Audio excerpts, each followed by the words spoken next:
ഉരുൾപൊട്ടൽ ദുരന്തം വേട്ടയാടിയ വയനാട്ടിൽ ഇന്ന് തെരച്ചിൽ 6ാം ദിവസത്തേക്ക് കടക്കുകയാണ്.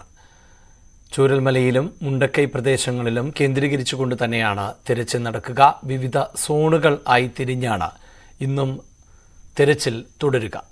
ദുരന്തബാധിത മേഖലകളിൽ ഡ്രോൺ സർവേകൾ നടത്തും. പ്രദേശത്തെ പഴയകാല ചിത്രങ്ങളുമായി താരതമ്യം ചെയ്താകും തെരച്ചിൽ ഇന്ന് നടത്തുക.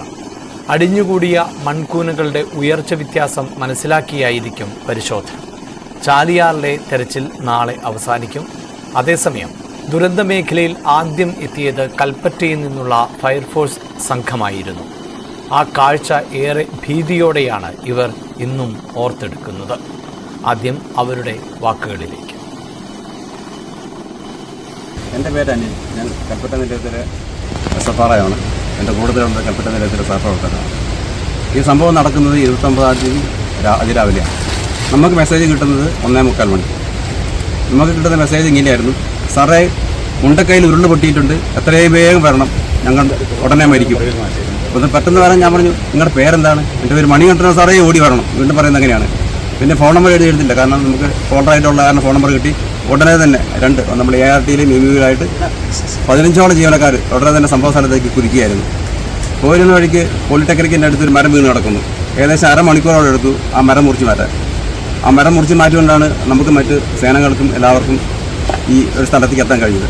നമ്മളിവിടെ എത്തുമ്പോഴുള്ള അവസ്ഥ എന്ന് വെച്ചാൽ കൂരിട്ട് അവിടുത്തെ എന്താ പറയുന്നത്, വഴി നിറച്ചും ചെളിയാണ്, മുട്ടോളം ചെളിയാണ്. നമുക്ക് എന്ത് ചെയ്യണമെന്ന് അറിയാത്തൊരവസ്ഥ. അപ്പം അവിടെ കൂടി നാട്ടുകാർ പറഞ്ഞു, സാറേ അങ്ങോട്ട് പോകരുത്, പാല ഒലിച്ച് പോയിട്ടുണ്ട്. അപ്പം നമ്മൾ പറഞ്ഞു, പാല ഒലിച്ച് നോക്കട്ടെ. നമ്മളുടെ തന്നെ അവിടെ വെളിച്ചമില്ലാത്തതുകൊണ്ട് അസ്ക അവിടെ കത്തിച്ച് വെച്ചു. അസ്ക കത്തിച്ച ശേഷം നമ്മൾ സാവകാശം നമ്മുടെ കയ്യിലുള്ള ടോർച്ചുമായിട്ട് 2 റവന്യൂ ജീവനക്കാരും ആ സമയത്ത് 2 പോലീസുകാരും എത്തിയിരുന്നു. അവരെയും കൂട്ടി നമ്മൾ സെർച്ചിങ്ങിന് ഇറങ്ങിയാണ്. സെർച്ചിങ്ങിന് ഇറങ്ങി ആ സ്കൂളിൻ്റെ അവിടെ ചെല്ലുമ്പോൾ ഒരു സ്ത്രീ അവിടെ തിണ്ണയിൽ കിടക്കുന്നുണ്ട്. ആ സ്ത്രീയെ നമ്മളെ രക്ഷിച്ച് കൊണ്ടുപോകും.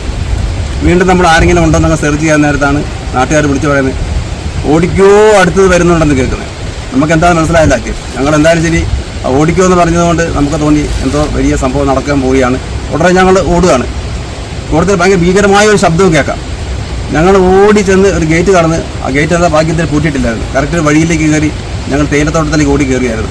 തൊട്ട് പറയാതെ വലിയ മലവെള്ള പാച്ചിൽ. അത് 2ാമത്തെ ഉരുൾപൊട്ടലായിരുന്നു. ആദ്യത്തെ ഉരുൾപൊട്ടിനേക്കാളും ഭീകരമായിരുന്നു 2ാമത്തെ ഉരുൾപൊട്ടലെന്നാണ് പിന്നീട് മനസ്സിലാക്കാൻ കഴിഞ്ഞത്. നമ്മൾ കയറിയ കുന്നും ആ സമയത്ത് കടന്ന് കിടുകിട വിറയ്ക്കുകയായിരുന്നു.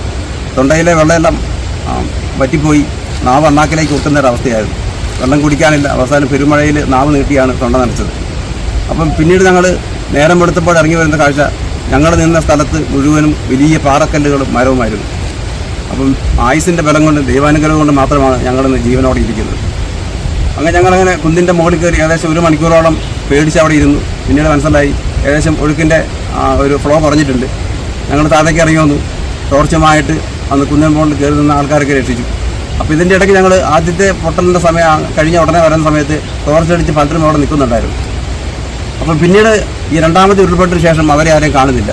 അപ്പോഴാണ് മനസ്സിലായത് ആ ഉരുൾപൊട്ടിലാണ് അന്ന് ടോർച്ചടിച്ചിരുന്ന ആൾക്കാരൊക്കെ ഒഴുകിപ്പോയ സംഭവം.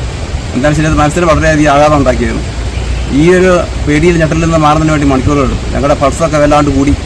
അത് ഒത്തിരി സമയത്തിന് ശേഷമാണ് ഒരു നോർമലാകാൻ കഴിഞ്ഞത്. എങ്കിലും അതിൻ്റെ ഇടയ്ക്കും അവിടെ ഞങ്ങൾ ആ ടോർച്ച് കൊണ്ട് ഒത്തിരി ആൾക്കാരെ രക്ഷിക്കുന്നതിനുള്ള എല്ലാ ഏർപ്പാടുകളും ചെയ്തു. കുറേ ആൾക്കാരോട് ജഡം കിട്ടി, കുറേ ആൾക്കാരെ ജീവനോടെ രക്ഷിക്കാൻ കഴിയും. ഏകദേശം നേരം എടുത്തതിന് ശേഷമാണ് മറ്റ് സേനകളൊക്കെ അവിടെ എത്തുന്നത്. അവർ നമ്മളോടൊപ്പം നല്ല രീതിയിൽ സഹകരിച്ചു. ഒത്തിരി നല്ല രീതിയിൽ പ്രവർത്തനം കൊണ്ട് ഏകദേശം അന്ന് വൈകുന്നേരത്തോടു കൂടി 600ഓളം ആളുകളെ നമുക്ക് സുരക്ഷിത സ്ഥാനത്തേക്ക് മാറ്റാൻ കഴിയും.